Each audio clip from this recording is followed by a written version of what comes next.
Hello everyone, welcome back to the channel. कैसे हो आप सब? यहाँ पे मॉर्निंग का रूटीन स्टार्ट हो गया है। मौसमी को ग्रिट्स खानी थी, उसके लिए मैं ग्रिट्स बना रही हूँ। और लास्ट टाइम जो कंटेनर वगैरह साफ़ किए थे आटे के, दाल का वगैरह सब कुछ अच्छे से ड्राई हो गया, वो फिलअप करूँगी। सारे जो किचन के हमारे रूटीन के काम होते हैं वो यहाँ करते करते मैं आप लोगों के साथ बात करूँगी। बहुत सारे कमेंट अभी अभी मैंने रिसीव किए, इंस्टा पे भी बहुत सारे रिसीव हुए कि किसी की रिसेंटली किडनी ट्रांसप्लांट होने वाली है या फिर हो गई है अभी अभी, इस तरह के कमेंट हैं। उसको उन लोगों को कुछ इस टॉपिक पे टिप्स चाहिए। अब देखो, टिप्स तो मैं क्या दूँ, मैं कोई डॉक्टर तो हूँ नहीं, लेकिन हाँ जो मेरा एक्सपीरियंस है वो मैं आप लोगों के साथ शेयर करूँगी। एंड ऑब्वियस है, यहाँ पे ग्रिड्स में ना स्पिनच भी डाल रही हूँ मौसमी के लिए, थोड़ा सा वेजिस आ जाए। फ्रोजन स्पिनच है। टिप्स में तो ये है कि डॉक्टर तो आपको फुल्ली गाइड करेंगे ही करेंगे जब आपकी ट्रांसप्लांट होगी, उससे पहले। Please do follow to the doctor, जो कहें वो आप करें। डॉक्टर जो आपको गाइडेंस दे रहे हैं उसे स्ट्रिक्टली फॉलो करें। और यहाँ पे मेरा ब्लैक पेपर भी ख़त्म हो गया था, वो भी मैं पीस रही हूँ क्योंकि ग्रिट्स में डालने के लिए भी चाहिए। और उसका भी मैंने बॉटल वगैरह साफ़ कर लिया है दोनों का। मैं साथ ही साथ जो कर रही हूँ वो भी बोलते जा रही हूँ। मेन टॉपिक है वो मैं आप लोगों को बता देती हूँ कि सबसे पहले तो हाइजीन मैं बहुत इसमें हाईलाइट करती हूँ, बहुत स्ट्रिक्टली हाईलाइट करती हूँ कि हाइजीन अगर आप रखोगे, और ये hygiene is not like for 15 days, 1 month और 1 year, this is for your lifestyle. Whole life long आपको ये करनी, आपकी अपनी लाइफ स्टाइल में ये ऐड कर ही लीजिए आप हाइजीन को। घर में भी आप क्लीन रखें। क्लीन मीन्स के होता है ना कि मोल्ड वगैरह हो जाए, वो ना होने दें। सर्दी खांसी तो वैसे हमारे कंट्रोल में है नहीं, किसी को हो जाए या हमें हो जाए, उससे थोड़ी सी सावधानी बरतें। मैंने अगले बहुत सारे 1-2 वीडियो में, आज बहुत सारे तो नहीं लेकिन 2-3 वीडियो इस टॉपिक पे मैंने बना दिए हैं कि हाइजीन किस तरह से आपको बैक्टीरिया फ्री रहना है, इन्फेक्शन से बचना है। Infection is the most important है। आप उस पर बहुत ज़्यादा फोकस कीजिए। फाइनली यहाँ मेरा चक्की आटा मिल गया जो मैं यूज़ करती हूँ। एक्चुअली सुजाता बहुत टाइम से यूज़ कर रही थी, वो अभी नहीं मिला तो मैं ये ले आई। और इंडिया से आने के बाद यहाँ गेहूँ के आटे की शॉर्टेज थी ना, तो पटेल ब्रांड का कोई आटा था, बिल्कुल भी बेकार वाला था। रोटी अच्छी बन रही थी, पराठे वगैरह ऐसे चुई टाइप हो रहे थे। लेकिन उसे यूज़ तो करना ही था, कहाँ फेंकूँ। वो आ गया था, वो यहाँ मैंने फिलअप कर लिया। हाँ, जहाँ तक हो सके इन्फेक्शन से बचिए, फ्रिक्वेंटली अपने हैंड वॉश कीजिए, मास्क पहन के रखिए बाहर जा रहे हो। बाहर का खाना और बाहर जाना हो सके तो अवॉइड कीजिए एटलीस्ट 6 मंथ। हो सके तो पूरा 1 साल तक आप बाहर का ना खाएं। और अगर आपके पास कोई चॉइस ना हो, जैसे कि घर में कोई फंक्शन आ गया, वेडिंग आ गया, तो डिफरेंस पूरी है। थोड़ा सा उसमें सावधानी रख के आप खा पी सकते हो, लेकिन थोड़ी सी ध्यान रखो उस पर कि किस जगह पे आप खा रहे हो, कौन सा आप यूज़ कर रहे हो। एवरीथिंग लाइक गर्म फूड है, ठंडा फूड है, वो सब आपको देखना है। उस पर मैं ज़्यादा नहीं बात करूँगी क्योंकि सबको पता है कि भाई गर्म क्या होता है, ठंडा क्या होता है खाना। यहाँ पे ढीला मग बन रहा है आज सब हमको, और कुछ नहीं खाना है। हफ्ते में 1-2 बार ना इस तरह की चीज़ें भी खानी चाहिए, बिल्कुल भी सिंपल, जिससे हम बॉडी को डिटॉक्स अच्छे से कर पाएँ। न्यूट्रिशन भी मिल जाए, साथ ही साथ हमारी बॉडी में जो भी हमें विटामिन्स वगैरह की कमी हो वो भी मिल जाए। भूखे नहीं रह सकते हो तो इस तरह का कर लो। तो आज सब हमने डिसाइड किया कि सिर्फ़ और सिर्फ हम ढीले मग लेंगे आज, और कुछ भी नहीं, बस ऐसे ही खाएंगे। इसके साथ वेजिस मैंने सोचा थोड़े से बना लूँ, लेकिन किसी को वो भी मूड नहीं था, आज मुझे भी नहीं मूड था, तो बस हम ये ढीला मग ही करेंगे। हाँ, अच्छे वाला जिंजर गार्लिक डाल के बनाया है। एक कमेंट अभी रिसीव हुआ था, गार्लिक खा सकते हैं? मैंने बहुत बार बोला है कि यस, खा सकते हो जिंजर गार्लिक एवरीथिंग। आप कितना कट करोगे अपने डाइट में से, ये बताओ। ये तो सारी बॉडी नीड्स है ना हमारी, ये तो ज़रूरी है ही है। एक आपको ध्यान रखना है प्रोटीन का, पोटेशियम का, ये सारी चीज़ें हैं। अगर आपके हाई आ रही है पोटेशियम वगैरह तो उस पर कंट्रोल कीजिए।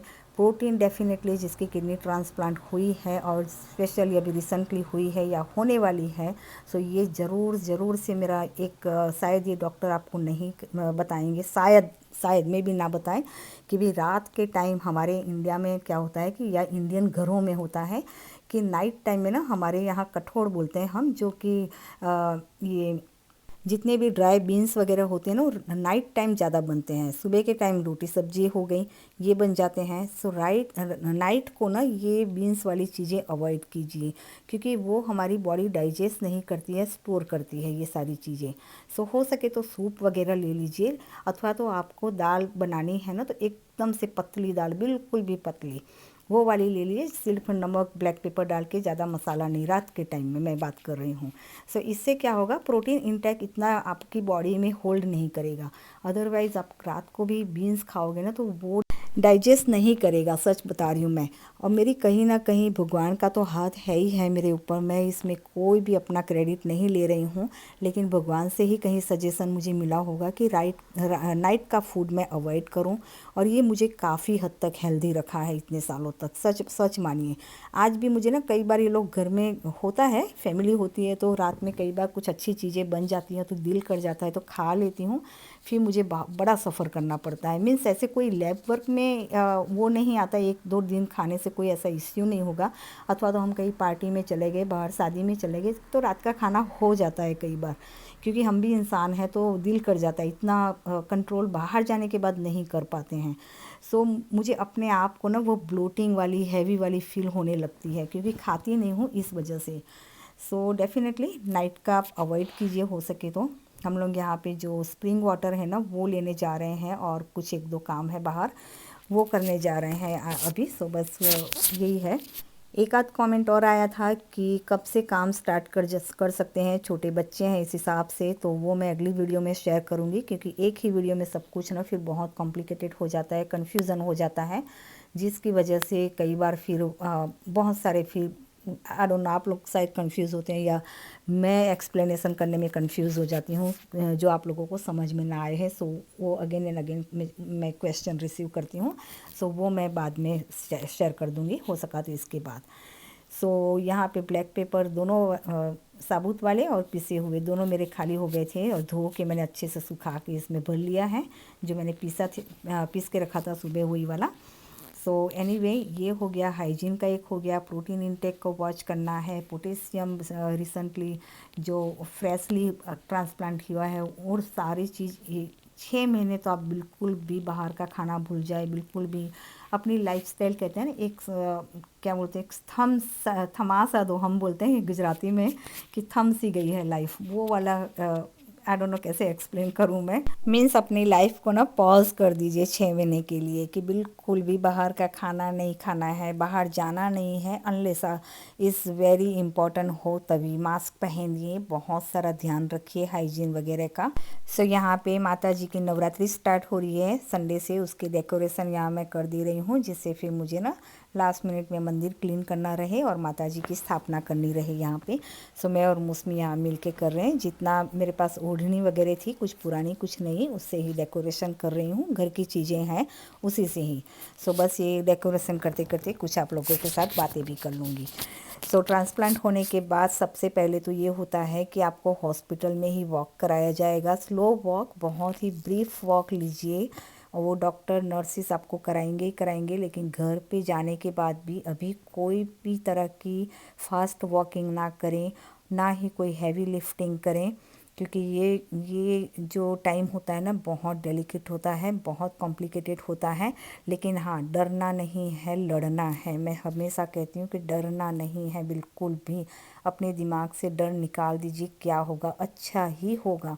बस ट्रांसप्लांट जब आपका टाइम आ जाए ट्रांसप्लांट कराने का और आपको डर लग रहा है ना, तो एक दिमाग में वही सोच रखिए, वो सीनरी याद कीजिए कि जब आप डायलिसिस पे थे या कर रहे थे, वो आपकी लाइफ कैसी थी।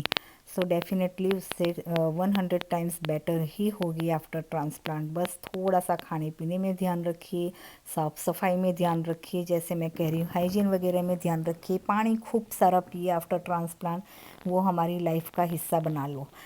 हाइजीन है, क्या बोलते हैं, ये हैंड वॉश फ्रिक्वेंटली करना, वाटर इनटेक करना, ये सारी जो है ना वो हमारी लाइफस्टाइल का हिस्सा बना लो।